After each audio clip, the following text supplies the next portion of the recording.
And then also, while we're waiting for things to start, if your project has any content you want me to start putting in some kind of pre-roll for this silence that we otherwise all endure together from 7-ish to 7:05, just shoot it my way, and I will start trying to see if I can have something interesting go through the screen besides the Code for Boston logo, which is beautiful, and I appreciate how diligently you all admire it looking at your screens right now. But maybe you also want to learn about how to actually download all the different apps that everyone's working on and things like that.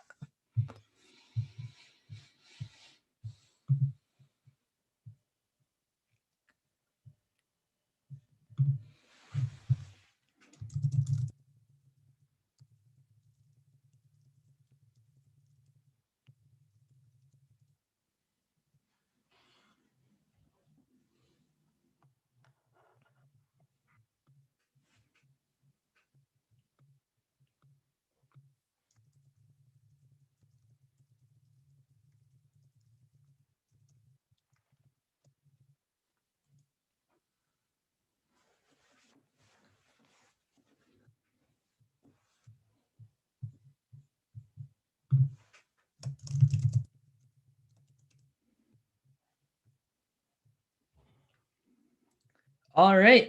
And with that, it is 7:05. So good evening, everyone, and welcome to Code for Boston. My name is Matt, and I am on the leadership team here at Code for Boston, along with, we got Harlan's here, Alex is here, we got, I think Thad's probably somewhere here, Annie's here. I'm going to make some of them co-hosts so they can, we haven't gotten Zoom bombers lately, but if the Zoom bombers come in, their little eject buttons are ready in case that happens. So the way this is going to work is we'll have some opening remarks. After the opening remarks, we'll then have new member orientation. So if you are new, you will get oriented and folks can help you get situated. And then after that, you will be able to join the project that is most exciting to you. So with that, we have made it to week 52 of virtual hack nights. Believe it or not, next week will be the start of the next year of virtual hack nights. So congratulations to us. Hopefully there is not a week 104, but we will see how it goes. This is an old slide I forgot to delete, but if you like looking at New Relic, and if your project does not yet have New Relic, that is still available. Folks have not yet taken me up on that offer, but just want to assure you that DevOps is not as scary as you may think it is. I know the front end is a very comfortable place on the websites, just updating those React components, but the server can also be an exciting space as well. And we are also talking with the folks at Code for America and New Relic about providing some potential sort of training opportunities. So if you don't know anything about this, if this feels like it makes zero sense and it's a little scary, then they'll be able to take you sort of from zero to, oh, okay, this all makes sense. And this is how I can make sure my app runs better. And then when you're working on a project or for an organization, you could be the one that makes sure that the site stays up when it's swamped with traffic. Just want to encourage folks to read our code of conduct at codeforboston.org/code of conduct. This is a respectful environment, and if for some reason you feel like you aren't being respected, reach out to one of us on leadership or email hello@codeforboston.org, and we will take care of it.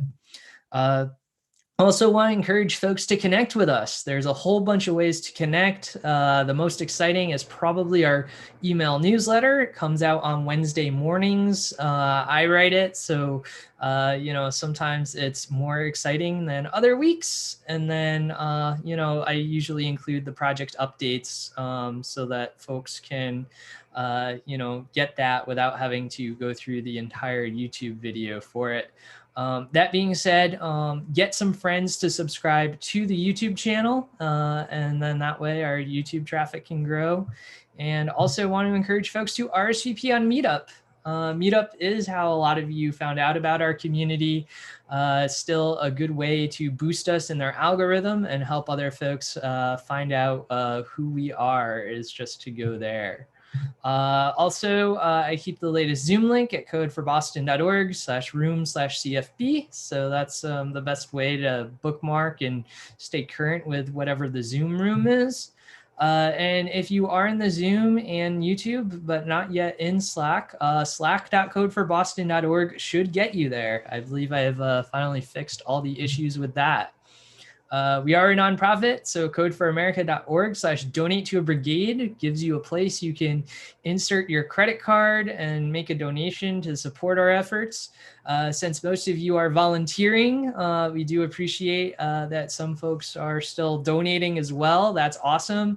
But I think, the better way to do it is to see if your employer might be able to support your efforts here at Code for Boston. We have a lot of employers either with matching programs or other ways that they can support what you do here. And Harlan and I are able to work with them to make the logistics work on that. And of course, ask your family and friends who like your work as well. You can always chip in a small amount to show support for the hard work you are doing. So with that, let's move on to project updates, and let's start with my city.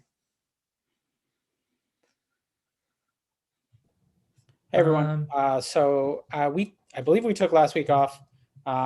So today we're just going through to update some of the packages that have been outdated, hoping to get that functional for new Mac users, specifically myself, at least on the M1, having issues building the package. But so that's basically what we'll be doing, and cleaning up some GitHub actions. Awesome. Thanks, Josh. Next is Safe Water.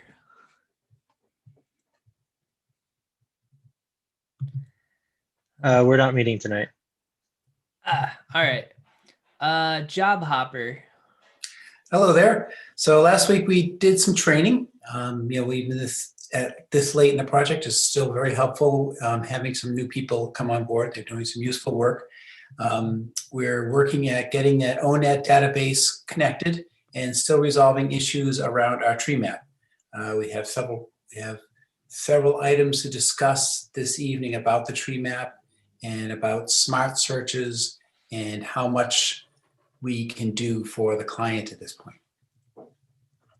Great. Next is the Good Governance Project Advocacy Map. Hi, everyone. So the map is built. The content on the website is there. We've got some functional tweaks and some content tweaks to do, but we are pretty close to releasing an MVP. And we are also have a few events coming up that we're going to use to sort of promo this new platform. Our first one is next week, and it features Secretary of State Bill Galvin. So that's something to look out for. I'll put the registration details in the Slack. We've got another event later this month with Amanda Renteria of Code for America. So we've got a good marketing thing coming up. So hopefully we get this platform out in time. Love it. All right. Thanks so much, Matt, for sharing those events. Next is Plug Along. Hi, everyone. Eva from Plug Along. Tonight we'll be working on new features for our next release. We have both some UI work and backend work, as well as we still need to make some tweaks to the Android version. All right. Thanks, Eva. And next is Clean Slate. Hi, I'm Michelle. This week, Data is working on the questions and the organization of the questions our partners have and the organization of the repository, I believe. And the app team has run into some interesting problems with the testing library, and we're going to talk about how we might tackle those, and also talk about our next steps with the logic for adult sealing. Excellent. Thanks, Michelle. Windfall awareness.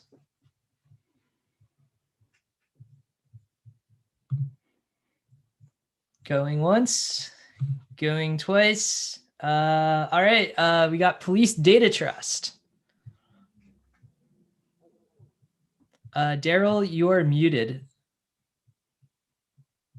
Or at least we cannot hear you.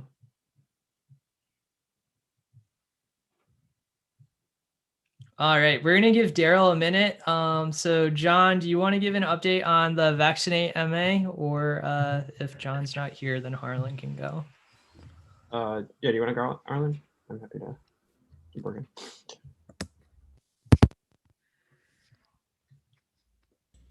No, all you. I mean, you can speak to the technical side better than I can. Okay, sure. So basically what we're trying to do is we have a website that where we keep track of all the vaccines that are available in Massachusetts, and we try to let people know when things become available. So we have, it's a full stack app using React on the front end and Node and Postgres as the database on the back end. So yeah, if you're interested in any of those things, that'd be great. We also have some availability if you are interested in social media and like marketing stuff. There's some work to be done there too. Awesome. Thanks, John. Next, Daryl, are you with us now? Are you able to get your mic working? I believe so. I think Yes. there we go. Good deal. So we are working on now a data importer.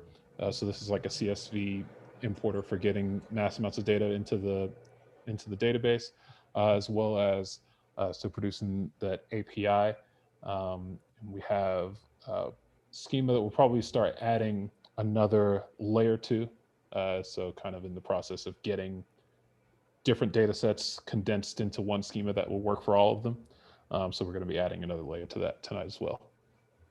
Awesome. Thanks, Daryl. So that covers most of the projects. Thad is not going to be here for Windfall for another 15 minutes or so, but I believe that team will be meeting a little bit later.